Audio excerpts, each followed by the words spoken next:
It is hard to know where to begin. We breathed a tentative sigh of relief as Shabbat began last week, knowing that Israel had negotiated a ceasefire with Hamas after 2 weeks of devastating rockets that terrorized Israelis from Jerusalem to Tel Aviv and from Sderot to Hadera. We took a deep breath, wondering if the fragile truce with the terrorist organization that rules over nearly 2 million Palestinian men, women, and children, whose lives mean less to Hamas than their hatred of Jews and Israel, would last. We rallied in solidarity with our homeland, defended her right to defend herself, and prayed for peace, for our sake, yes, and even for the sake of the lives of those whose leaders seek our destruction. We thought the worst was, for the time being, behind us. And then, one by one, reports began to stream in, not from halfway around the world, but from halfway around the country. Jews viciously and violently attacked in Los Angeles while dining out at a restaurant. A pro-Palestinian activist at a rally in our nation's capital comparing Zionists to ISIS. A Jewish man beaten with a crutch out in the open in the most public of places in New York City in Times Square. Synagogues vandalized, men wearing kippot targeted and harassed, Israelis and pro-Israel advocates being called perpetrators of crimes against humanity. Last week, it was Israel's safety that we feared for. This week, after reports of anti-Semitic activity in the United States increased by hundreds of percentage points, it's us. It's our safety and the safety of our communities that are the source of our fear. Last week, it was the continuation of U.S. aid to Israel that we lobbied for, to replenish the Iron Dome, to rebuild Israel's supply of precision rockets, the very rockets, by the way, that allow Israel to target Hamas operatives and lessen civilian casualties. Tools of war that are designed not to murder, but to defend and protect. But this week, it was more funding for security guards and increased police presence at our synagogues, our community centers, and our schools. Last week, for Israel's sake and for the sake of our brothers and sisters in Israel, it was anti-Zionism we were fighting. This week, for the sake of all Jews everywhere, it was anti-Semitism we were denouncing. There are arguments to be made, and otherwise rational people make them, that anti-Zionism is not always anti-Semitism, that one can be opposed to the existence of a Jewish state, or at least this particular version of the Jewish state on principle, while welcoming and accepting the positive role that Jews play in the world at large. And I'll let the pundits debate that. But after this week, what cannot be denied is that anti-Zionism leads to and inflames anti-Semitism. About that, there can no longer be any question, because we have dozens and dozens of examples from these past 2 weeks in our country, and dozens more from countries around the world to prove it. And while we have Hamas and its partners and enablers, the PLO, Hezbollah, Iran, to blame for what happened in Israel, the question of who to blame here at home and in the diaspora is somewhat more complex.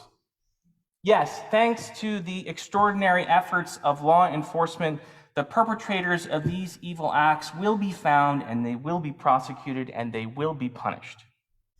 But listen to the language that they use when they curse and spit on and physically assault Jews, and you'll know that there are plenty of places to point fingers. Too many, in fact. Too many misguided, misinformed, and badly mistaken voices that claim to speak with a moral voice that they have not earned because they are dangerously ignorant. Too many who don't understand or can't understand that the megaphone that they are using to blast Israel with words like apartheid, genocide, and ethnic cleansing will echo in the ears of their millions of followers, thousands of whom are just waiting for any excuse, any provocation for any justification to attack Jews.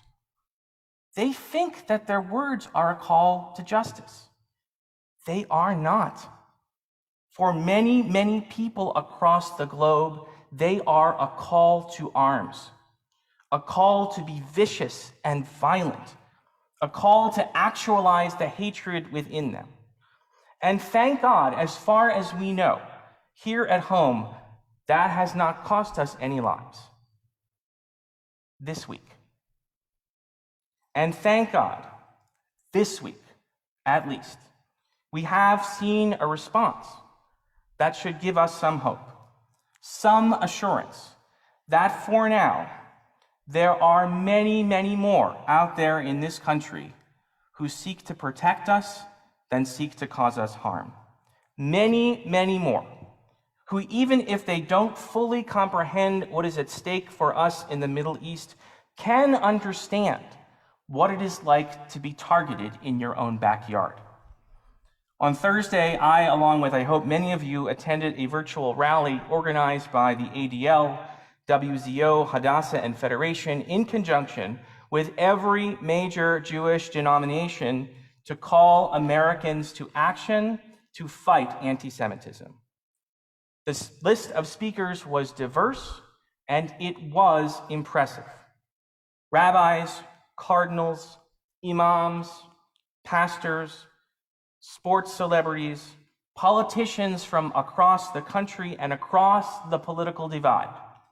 Among them, the Speaker of the House Majority Leader, the House Minority Leader, the Senate Majority Leader, and the Senate Minority Leader, and a representative of the Biden administration. Each of them spoke out to condemn hatred against Jews and to support the steps necessary to protect our people from harm. And just as important was representation from diverse communities across America who insisted that if you are Black, if you are Asian, if you are Latino, if you are a member of a demographic group who has been targeted by acts of hatred in this country, you cannot stand idly by while Jews are being targeted. We would be wise to take these individuals and the groups they represent at their word, to believe that their sentiments and their concern is genuine, even though I know that for some of us, depending on our particular set of beliefs, that is difficult. But if we do not take them seriously, not only do we risk losing their support, we risk losing the right to hold them accountable if and when they and the people they lead fail to keep their promises to us and to Israel. Now is the time to redouble our efforts to build alliances and to seek common ground.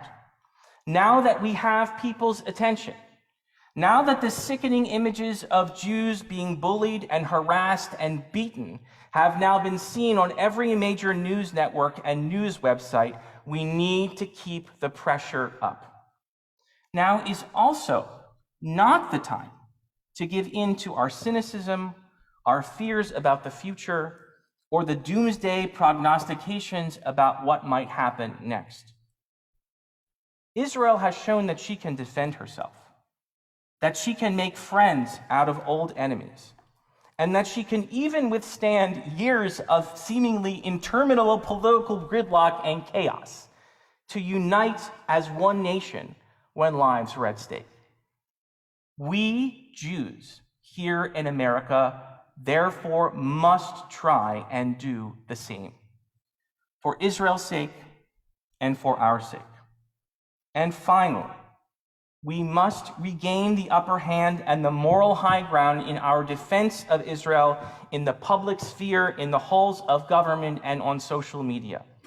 We must become fluent, if we are not already, on what apartheid is and what it isn't, on what the difference is between ethnic cleansing and ethnic conflict, on who on the world stage is guilty of egregious human rights violations, of mass imprisonment, of mass murder, and who is simply, imperfectly perhaps at times, trying to protect their own people from harm. Thus far, the results of our political advocacy, our efforts to push the levers of power to build a strong relationship between the United States and the State of Israel, has been a resounding success. There are still scores of politicians on both sides of the aisle who have voted time and time again to support Israel, who have gone with AIPAC on missions to Israel, who have not been bullied or beaten into submission by the extremists and the conspiracy theorists to their extreme left and right. But in the effort to outsmart and outmaneuver the clueless celebrities and the ignorant political activists and pundits, we have come up short. And truth be told, it is not exactly a fair fight. Bella Hadid, whose name unfortunately you now have to recognize, has 1.4 million followers on Twitter and 43 million followers on Instagram. When she posted that Palestine must be freed from the river to the sea, effectively erasing the State of Israel in one breath, she was called out by the official Twitter account of the State of Israel. That's where the fight is these days, my friends. They know it, and so should we. Whether we wanted to or not, we have all learned to use Facebook over this past year and a half. After Shabbat, go to actagainstantisemitism.org and download their social media toolkit. They've done some of the work for you. All you have to do now is figure out how to cut and paste. 2 weeks ago, I reminded everyone how significant it was that once again, after 14 months, we will be removing the Torah for the Aron Kodesh and bringing it around the sanctuary to each one of you. I invoked the giving of the Torah at Mount Sinai. It was Erev Shavuot, after all, an experience described in the Midrash as both communal and individual, one in which each Israelite was afforded the opportunity to hear God's words in their own unique way. But there is another image that we evoke when we remove the Torah from the ark, one that's referenced in this week's parsha. Vayehi binsoa ha'aron vayomer Moshe, Kuma Hashem v'yafutzu misanecha mipanecha. When in the wilderness of Sinai, Aaron would bring forth the Ark of the Covenant and parade it around in front of the people, Moses would cry out, "Rise up, O God, and may those that desecrate your name be scattered before you." The implication is clear. When we carry our Torah with us, our people's history, our pursuit of justice, and our dedication to our way of life and to our holy land, when we allow these sacred commitments to light our way, God is with us, and we are with each other, shielding us from harm and banishing those who seek our destruction. Uvnucho Yomar. And when the ark was restored to its place in the tabernacle, Moses would say, "Return, O God, you whose divinity has spread forth over thousands of thousands."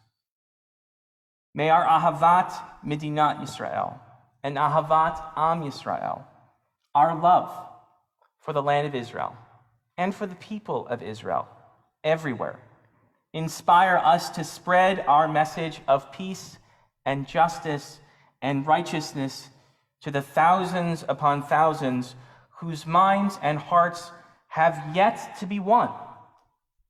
Whose minds and hearts have yet to be won in the battle for our safety, our security, and the well-being of our fellow Jews here at home and in our homeland.